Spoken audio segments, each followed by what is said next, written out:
आऊज़ुबिल्लाहिमिनश्शैतानिर्रजीम बिस्मिल्लाहिर्रहमानिर्रहीम। अस्सलामु अलैकुम वरहमतुल्लाहि वबरकातुहू। क्लास कैसे हैं आप बेटा? फार्माकोग्नोसी का आज लेक्चर नंबर 13 हमने स्टार्ट करना है। पेज नंबर 38 पे हम different kinds of chromatography discuss कर रहे थे। प्रीवियसली हमने लास्ट टाइम जो है पेपर क्रोमेटोग्राफी और थिन लेयर क्रोमेटोग्राफी को डिटेल में डिस्कस किया।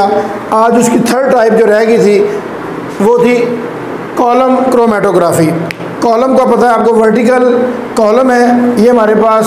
पहले मैं आपको थोड़ा सा बता देता हूँ, फिर हम रीड आउट कर लेंगे कि ये हमारे पास कॉलम है। इसके अंदर हमने कुछ सॉलिड फॉर्म में कोई एडजॉर्बेंट लिया जो एज ए स्टेशनरी फेज है। उसको जब हमने रखा उसके बाद हमने इसमें लिक्विड डाला। कोई भी हमने मोबाइल फेस डाली, लिक्विड जब डाला, पानी जब इसमें आया तो ये जो था ऊपर को आना शुरू हो गया। इस तरह से हमने ये तय को अलहदा कर लिया, फिर ये तय और एंड पे ये तय। हमने डिफरेंट जो सॉलिड हैं उनको उनके मैस के लिहाज से, मास टू चार्ज रेशो के लिहाज से हमने अलग अलग कर लिया। तो ये है कॉलम क्रोमेटोग्राफी। ये एक टेक्निक है जो सेपरेशन की और प्योरीफिकेशन की सॉलिड मटेरियल को हमने कैसे अलग करना है, आज आपकी बुक में क्या है इसको हम डिस्कस करते हैं। तो पढ़ते हैं जी, बिस्मिल्लाहिर्रहमानिर्रहीम। कॉलम क्रोमेटोग्राफी क्या है जी? In column chromatography the stationary phase a solid adsorbent is placed in a verticular glass usually column. हमने एक कॉलम के अंदर उस सॉलिड को रख दिया। The mobile phase, a liquid is added to the top and flows down through the column by either gravity or external pressure। जैसे ही पानी नीचे आया तो इसने ऊपर आना शुरू कर दिया, ग्रेविटेशनल फोर्स के लिहाज से या एक्सटर्नल प्रेशर के लिहाज से। अब स्टेशनरी फेज क्या है कॉलम क्रोमेटोग्राफी में?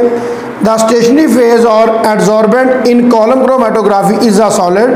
The most common stationary phase for column chromatography is कौन कौन सा हो सकता है जी? सिलिका जेल है, एलुमिना है, सेलुलोज पाउडर है। ये हैज़ बीन यूज्ड, इनको यूज़ किया जाता है। ये आपने नाम याद कर रहे हैं। आई रिपीट, सबसे पहले सिलिका जेल, एलुमिना और सेलुलोज पाउडर जो है ये स्टेशनरी फेज के तौर पे काम करते हैं कॉलम क्रोमेटोग्राफी में। अब मोबाइल फेज तीनों की, paper chromatography, thin layer chromatography और कॉलम क्रोमेटोग्राफी में तकरीबन सेम है। ये क्या है? मोस्टली एथानॉल है, वाटर है, एसीटोन है और other mixture is used as mobile phase. ये हम तीनों में तकरीबन सेम पढ़ चुके हैं। प्रोसीजर ऑफ कॉलम क्रोमेटोग्राफी का प्रोसीजर क्या है?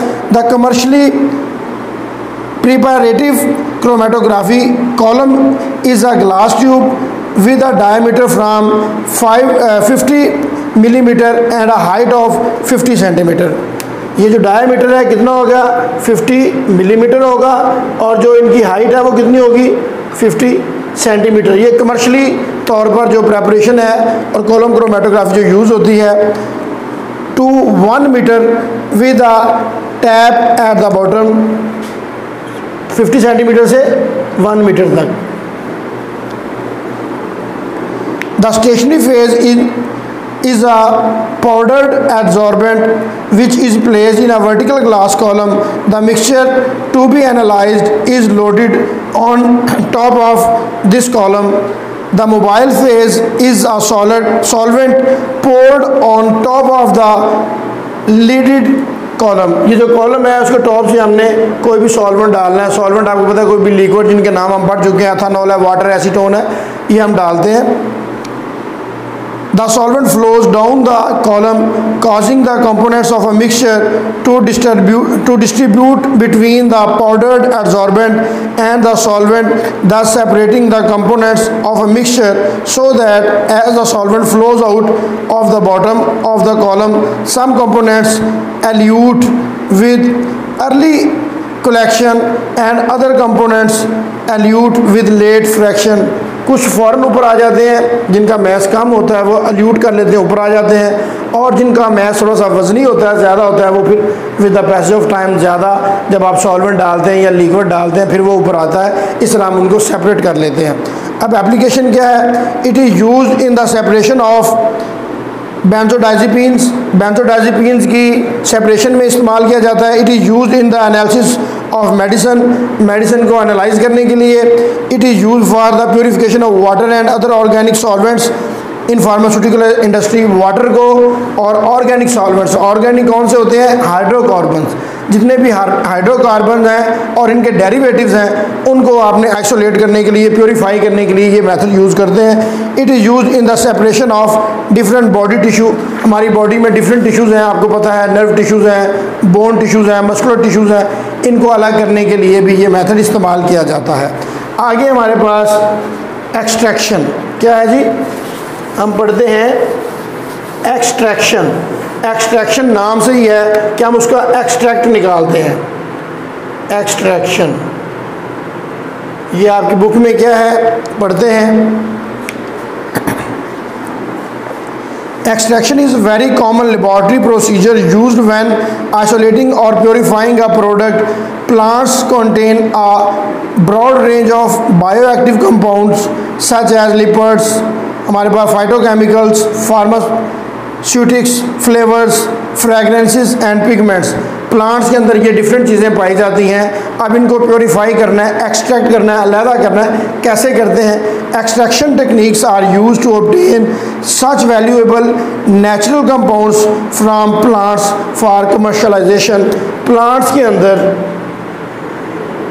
जो एक्टिव फार्मास्यूटिकल इंग्रेडिएंट्स हैं उनको हासिल करने के लिए हम क्या इस्तेमाल करते हैं? एक्सट्रैक्शन का प्रोसेस इस्तेमाल करते हैं। अब एक्सट्रैक्शन जो है उसकी डेफिनेशन क्या है और होता कैसे है? सेपरेशन ऑफ कमर्शियली या medicinally active portion of plant और animal tissues from the inactive और inert components by using selective solvents is called extraction procedure. Plants हों या एनिमल्स हों, उनसे जो एक्टिव पोर्शन है, जो रिक्वायर्ड पोर्शन है, मेडिसिनली यूज पोर्शन है, उनको हम अलहदा करते हैं। It is the specialised type procedure that involves the separation of different compounds on the basis of their relative solubility in two different immiscible solvents. हम दो सॉल्वेंट्स ले लेते हैं। सपोज एक वाटर ले लें, सॉल्वेंट लिया, एक हमने वाटर ले लिया, एक हमने एसीटोन ले लिया या ईथर ले लिया। अब कौन वाटर सॉल्युबल है, कौन वाटर इनसॉल्युबल है, उस बेस पे हम उनको एक्सट्रैक्ट कर लेते हैं, अलग-अलग कर लेते हैं। The extraction is a complex pharmaceutical procedure in which the active pharmaceutical ingredient API जो मैंने आपको बताया, active pharmaceutical ingredient is removed from crude drugs animal और प्लांट से हमने क्या निकालना है? API निकालना है, एक्टिव फार्मास्यूटिकल इंग्रेडिएंट निकालना है। ये एक्सट्रैक्शन है। अगर आप ये लिख दें एक्सट्रैक्शन इज इक्वल टू, किसके बराबर है? आप लिख दें प्लांट्स प्लस के बजाय और लिख दें, और एनिमल क्या लेना है? इसके API लेना है। तो ये हमारी क्या है? इक्वेशन बन जाती है। एक्टिव फार्मास्यूटिकल इंग्रेडिएंट को हासिल करने का जो तरीका है उसको हम एक्सट्रैक्शन बोलते हैं। अब थीरीज क्या है जी इसके बारे में? Any extraction procedure depends upon some fundamental principles and these are very much common on all types of extraction. Extraction के मुख्तलिफ तरीके हैं, हम किस तरह से एक्सट्रैक्शन कर सकते हैं, उसके लिए जो आम तौर पर जो प्रिंसिपल यूज़ होते हैं, जो रूल्स यूज़ होते हैं, आज हम वही पढ़ते हैं।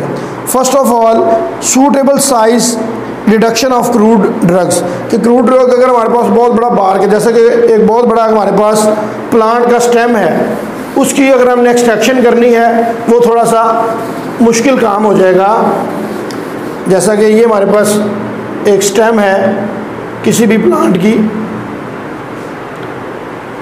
तो इसको आपने अगर इससे API निकालना है तो मुश्किल काम है। आप इसको क्या कर लें? छोटे छोटे हिस्सों में तकसीम कर लें। पहला प्रोसीजर ये है, क्रूड ड्रग को स्मॉल साइज कर लें उसका। सिलेक्शन ऑफ सूटेबल सॉल्वेंट, अब हमने सॉल्वेंट कौन सा डालना है ये सिलेक्ट करना है कि किस में ये मिसिबल है, किस में इमिसिबल है। Penetration of solvent into the crude drug. अब कोई भी सॉल्वेंट है इसमें पेनिट्रेट करता है कि नहीं करता, एब्जॉर्ब होता है कि नहीं करता, इसको अपने अंदर या उसके अंदर ये एब्जॉर्ब होता है कि नहीं होता। The cell should be at right position to collect the solution, और सेल जो है वो राइट पोजीशन पे रखा जाना चाहिए। सप्लाई ऑफ एप्रोप्रिएट हीट, फिर हमने क्या करना है, फ्लेम देना है, हीट, इसको हीट करना है। Separation of solvent from mark, अब जो हमारा जो सॉल्वेंट है उसको मार्क से अलग कर लेना। मार्क क्या हम पढ़ते हैं, evaporation technique is applied to get purified solid drug. अब इसको एवेपोरेशन का अमल इस पर कर दें, एवेपोरेशन करेंगे तो क्या हो जाएगा, जो हमारा लिक्विड पोर्शन है वो ख़त्म हो जाएगा, बाकी हमारे पास एपीआई बन जाएगा। इसमें क्या है, मेंस्ट्रम क्या है, एक हमने पढ़ा है मेंस्ट्रम। मेंस्ट्रम की डेफिनेशन है any liquid that is use for extraction procedure is called menstruum. कोई भी जो सॉल्वेंट है उसको हम क्या कहते हैं, मेंस्ट्रम कहते हैं।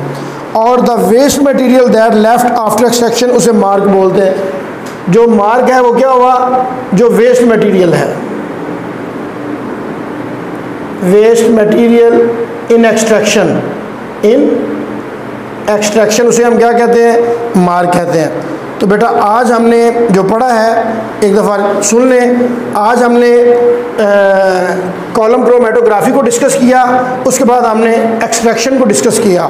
कॉलम क्रोमेटोग्राफी में हमने ये डिस्कस किया कि इसमें एड्जॉर्बेंट सॉलिड जो है वो कौन सी फेज़ है, स्टेशनरी फेज़ है। और कोई भी जो लिक्विड है जिसमें हमने सॉल्वेंट की बात की, एसीटोन की, एथानॉल की, वाटर की वगैरह वगैरह, एज ए मिक्सचर के तौर पर हमने उसमें मोबाइल फेज़ में इनको यूज़ किया, वो हमने पढ़ा। उसके बाद हमने अगला पढ़ा एक्सट्रैक्शन क्या है। एक्सट्रैक्शन वो प्रोसीजर है जिसके अंदर से हम एनिमल्स या प्लांट्स को एक्सट्रैक्ट करके एपीआई को हासिल करते हैं। उसके जनरल रूल क्या है, क्या उसको साइज़ को छोटा कर लें, उसमें सूटेबल सॉल्वेंट डालें, उसके बाद उसको पेनिट्रेट करें क्रूड ड्रग के अंदर, उसके बाद पोजीशन उसकी ठीक हो, फिर हीट करें, हीट के बाद उनको सेपरेट करें, जो मार्क है, जो आपकी इम्प्योरिटीज़ हैं, वेस्ट मटेरियल है, उसको सेपरेट करें, फिर एवेपोरेशन करें, उसमें से जो सॉल्वेंट है, लिक्विड है, वो एवेपोरेट हो जाएगा, पीछे एपीआई बन जाएगा। मेंस्ट्रम क्या होता है, जो भी सॉल्वेंट यूज़ हो रहा होता है इस प्रोसेस में, एक्सट्रैक्शन में, उसे मेंस्ट्रम बोलते हैं। और मार्क से बोलते हैं जो वेस्ट मटेरियल एक्सट्रैक्शन में, उसको बोलते हैं। तो आज का लेक्चर हमारा बेटा इतना ही था, इसको पढ़ लें। पेज नंबर 39 तक आज हमने पढ़ा है। अगर किसी चीज़ की समझ ना आई हो या आपने फीडबैक लेना हो, आप रब्ता कर सकते हैं। अल्लाह हाफिज़।